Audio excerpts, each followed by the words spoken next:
প্রিয় দর্শক, শুভ সকাল, আসসালামু আলাইকুম। আমরা এসেছি রাঙামাটি, বাংলাদেশের অত্যন্ত জনপ্রিয় একটি জায়গা, যাকে সুন্দরের রানী রাঙামাটি বলা হয়।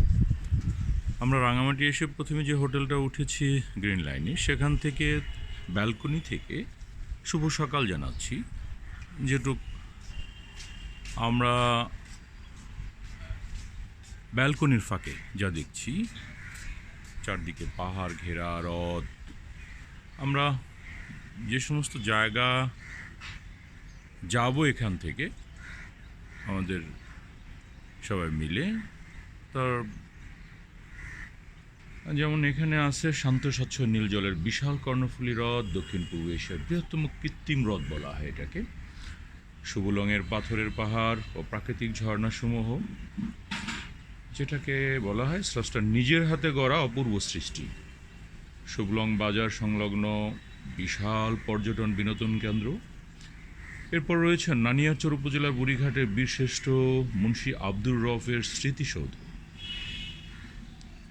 এরপর রয়েছে চাকমা বা রাজবাড়ি যাব আমরা, তারপর যাব উপজাতীয় সাংস্কৃতিক ইনস্টিটিউট এবং জাতীয় জাদুঘর। উপজাতীয় জাদুঘর রয়েছে সেখানে, রাঙামাটি পর্যটন কমপ্লেক্সের ঝুলন্ত ব্রিজে। তারপর যাব রাজবাড়ি ও রাজবন বিহার বৌদ্ধবিহারে।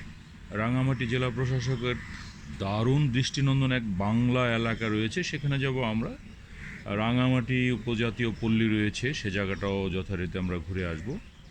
এরপর একটা ঝর্ণা রয়েছে যাকে বলা হয় ঘাগরার কলাবাগান এলাকার প্রাকৃতিক ঝর্ণা। তারপর রয়েছে রাঙামাটি সদরস্থ ভেদভেদি এলাকার প্রাকৃতিক ঝর্ণা। এরপর রয়েছে পেদা টিংটিং পর্যটন এলাকা। তারপর রয়েছে বেদবুনিয়া ভূ উপগ্রহ ভূকেন্দ্র।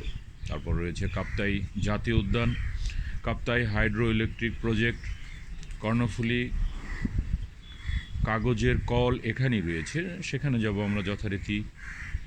তারপর চিতমরম বৌদ্ধবিহার আছে, সেখানে দেখার মতো একটি সুন্দর জায়গা।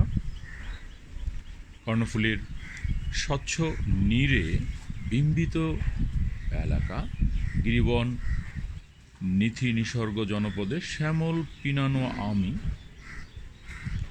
ধনপদী অনন্ত যৌবনা রাঙামাটি প্রকৃতির নন্দনকানন, যার পূর্বের নাম কার্পাসমহল, তারপরে রাঙামাটি, এরপর নিউ রাঙামাটি, কালের প্রবাহে এখন আবার তার নাম রাঙামাটি। এ জেলায় বিভিন্ন ধর্মবর্ণ গোত্রের উপজাতি 8টি সম্প্রদায়ের লোকজন সম্প্রীতি ও বন্ধুত্বপূর্ণ পরিবেশে বসবাস করে আসছে। চারদিকে উঁচু নিচু সবুজ এবং নীল পাহাড় ঘেরা এই হ্রদের মোহনীয় রূপকে দেশি বিদেশি পর্যটকগণ লুফে নেয়, অনিন্দ সুন্দর বলে মন্তব্য করেন। আমরা এসেছি সে অনিন্দ সুন্দরকে লুফে নেওয়ার জন্য। এরপর আমরা ধীরে ধীরে প্রত্যেকটা স্পটে যাব, যাওয়ার পরে সেখান থেকে আপনাদের ঘুরে ঘুরে দেখাবো। সে পর্যন্ত আপনারা আমাদের সাথেই থাকুন। ধন্যবাদ।